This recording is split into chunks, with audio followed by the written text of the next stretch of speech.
ವಾಸ್ತು ಟಿವಿಗೆ ಸ್ವಾಗತ. ನಾನು ಸರ್ದಾರ್. ವಿಜಯಪುರದಲ್ಲಿ ಹಾವಳಿ ಇಟ್ಟಿದ್ದ ಖತರ್ನಾಕ್ ಮುಸುಕುಧಾರಿಗಳ ಸೆರೆ ಹಿಡಿದ ಪೊಲೀಸರು. ಮಹಾರಾಷ್ಟ್ರದ ಮೂಲತಃ ಫರ್ದಿ ಗ್ಯಾಂಗ್ ಪೊಲೀಸ್ ಬಲೆಗೆ. ವಿಜಯಪುರ ನಗರದ ಜೈನಾಪುರ್ ಲೇಔಟ್, ರಾಜ್ಕುಮಾರ್ ಲೇಔಟ್ ಸೇರಿದಂತೆ ನಗರದಲ್ಲಿ ಹಾವಳಿ ಇಟ್ಟಿದ್ದ ಖತರ್ನಾಕ್ ಮುಸುಕುಧಾರಿಗಳು ಫರ್ದಿ ಗ್ಯಾಂಗ್ಗೆ ಸೇರಿದ 3 ಮುಸುಕುಧಾರಿಗಳ ಪೊಲೀಸರು ಬಂಧನ ಮಾಡಿದ್ದಾರೆ. ಬಂಧನ ಬಳಿಕ ಹಾವಳಿ ಇಟ್ಟಿದ್ದ ದರೋಡೆಕೋರರ ಫರ್ದಿ ಗ್ಯಾಂಗಿಗೆ ಸೇರಿದವರು ಎಂದು ಬಯಲಾಗಿದೆ. ಮಹಾರಾಷ್ಟ್ರದ ಜತ್ ಮೂಲದ ಫರ್ದಿ ಗ್ಯಾಂಗ್ ವಿಠಲ್ ಚೌಹಾಣ್, ಸುರೇಶ್ ಚೌಹಾಣ್, ಆಕಾಶ್, ಅಕ್ಷಯ್ ರಾವತ್ ಬಂಧಿತ ಮುಸುಕುಧಾರಿಗಳು. ಜೈನಾಪುರ್ ಲೇಔಟ್ನಲ್ಲಿ ಮನೆ ದರೋಡೆ ವೇಳೆ ಸಂತೋಷ್ ಕಣ್ಣೂರ್ ಎಂಬುವನಿಗೆ ಚಾಕು ಇರಿದು ಮೊದಲ ಮಹಡಿಯಿಂದ ಎತ್ತಿ ಬಿಸಾಕಿದ ಮುಸುಕುಧಾರಿಗಳು.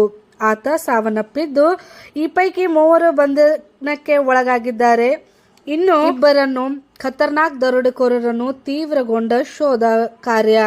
ಮಹಾರಾಷ್ಟ್ರದ ಸಾಂಗ್ಲಿ ಜಿಲ್ಲೆಯಲ್ಲಿ ಮುಸುಕುಧಾರಿಗಳಾಗಿ ಕಾರ್ಯಾಚರಣೆ ನಡೆಸಿದ ಗಾಂಧಿ ಚೌಕ್ ಪೊಲೀಸರು. Vastav TV ground report, Vijayapura.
He might come to you.